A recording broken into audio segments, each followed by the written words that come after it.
जय भारत दोस्तों। मैं अपने देश के प्रधानमंत्री मोदी से ये अनुरोध करना चाहता हूँ कि आप अपने अहंकार को पोषित मत कीजिए।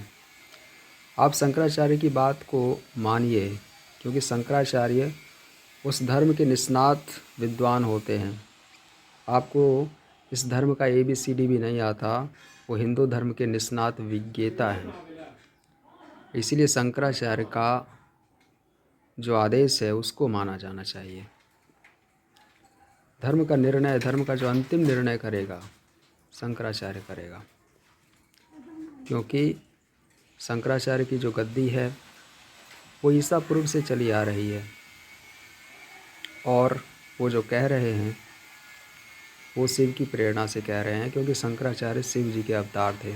उसकी गद्दी के वो उत्तराधिकारी हैं। उसकी बात को नकारा नहीं जा सकता। जब वो कह रहे हैं कि मंदिर अधूरा है और प्राण प्रतिष्ठा नहीं होनी चाहिए, नहीं तो अनिष्ट होगा, भूत प्रेत डाकनी साकनी इत्यादि का वास उस मूर्ति के अंदर हो सकता है, तो इस बात पर किंतु परंतु किए बिना हूबहू इस बात को माना जाना चाहिए। लेकिन अहंकार के वश में प्रधानमंत्री इस बात को समझ नहीं रहे हैं। शंकराचार्य को ही गालियां दी जा रही है इनके अंधभक्तों के द्वारा, या इनके चेले चपाटियों के द्वारा, या फिर इनके IT सेल इनको बदनाम कर रहे हैं। हिंदू धर्म के रक्षक हैं शंकराचार्य। अगर आप इसका इतिहास देखेंगे तो आप पाएंगे कि किस तरह से शंकराचार्य ने, जब यहाँ पर बौद्ध धर्म का बोलबाला हो रहा था, शंकराचार्य ही जो थे उसी ने हिंदू धर्म को बचाया था, उसका उद्धार किया था, 4 मठों की स्थापना की थी।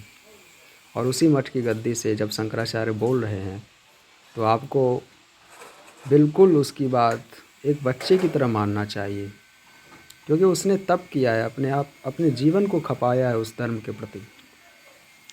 उसका सारा ज्ञान उसने अर्जित किया है और तब वो बोल रहे हैं, तो आपको मानना चाहिए।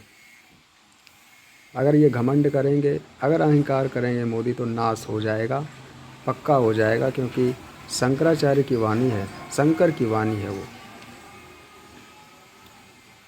जिस तरह से काशी विश्वनाथ कॉरिडोर के दरमियान में हजारों साल पुराने मंदिरों को तोड़ दिया गया, जिसका स्कंद पुराण आदि में वर्णन मिलता था, उस समय भी शंकराचार्य ने विरोध किया था, लेकिन ये नहीं माने।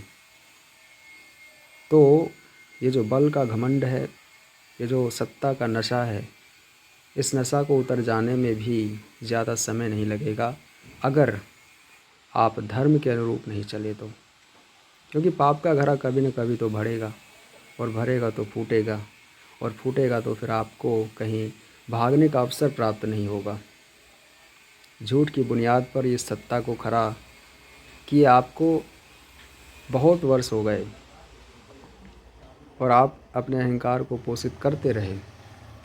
लेकिन इस मनमाने आचरण से अब अगर आप धर्म के क्षेत्र में इस तरह से हस्तक्षेप करेंगे कि बिना मुहूर्त के ही, बिना मंदिर बने ही अगर आप इस तरह से उद्घाटन की जिद करेंगे और प्राण प्रतिष्ठा करने की कोशिश करेंगे, तो ये देश के लिए अच्छा नहीं होगा, जब शंकराचार्य कह रहे हैं, और ये आपके लिए भी अच्छा नहीं होगा।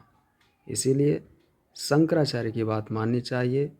और रामनवमी सामने है, आप कार्य में तेज़ी लाएं, मंदिर को निर्मित कर दें। शिखर सहित जब मंदिर निर्माण हो जाएगा और जब ध्वजा लहरा जाएगी हमारे रामलला की, तब हम इसका उद्घाटन करेंगे, तब हम इसकी प्राण प्रतिष्ठा करेंगे, तो कितना अच्छा वो अवसर होगा। तो इस अहंकार के वश में इस मोदी को समझना चाहिए, और अगर ये नहीं समझे तो हमारे देश के लिए और ख़ुद इसके लिए भी ये अच्छा नहीं होगा।